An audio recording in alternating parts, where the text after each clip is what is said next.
When something goes viral, it's usually because, like with the internet today, it goes viral because everybody can be a player, everybody can be a participant, and there is this multilateral type of engagement that's going on. In the same way, the early Free Methodist Church went viral because everybody was a player, everybody had input, everybody could contribute in significant, meaningful ways.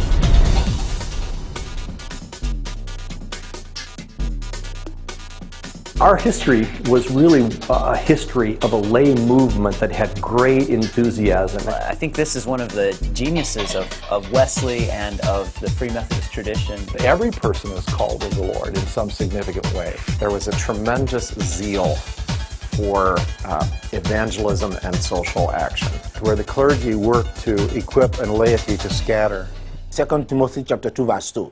It said, teach these great truths to trustworthy men who will also in turn pass it on to others. When Jesus Christ came over 2,000 years ago, he empowered 12 men, and 12 to 72, and then to 120 to 3,000 to 5, and so forth and so on. There was a sense that of urgency that we have to share the gospel. With B.T. Roberts and the early Free Methodists, it was taking the church outside of the walls of the building. That led all across the country in a pretty quick season. The ministry that Christ wants done in the world happens 24/7, all around the community and the state and the nation and indeed the world. We can't afford to have lay people sitting on the sidelines. We can't afford to have women sitting on the sidelines. And that's why it became a lay movement. We don't have to be clergy. We don't have to be well-schooled or well-trained to have input. You just don't have to have the title doctor, pastor, reverend, whatever in front of you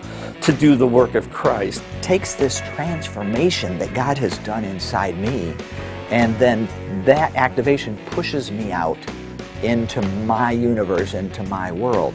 Do I want to ask the question, what can God do for me? Or do I want to ask that question, what can God do through me? God has a unique position for them, a unique role for them to fill, that he dreams of them doing. You have people who are in business, and they're in education, and they're in manufacturing, and they're in the information services and the service sectors. But God has a propensity for putting us into the situations that he wants us in so that we can minister. Leverage the influence, the opportunities, the gifts that they have in those arenas. When you have a lay people who are able to intentionally live a missional life for Christ, you really have something. Those boundaries between clergy and laity, those are getting fuzzier and grayer as time goes on. Churches don't have boxes that every person can fit in.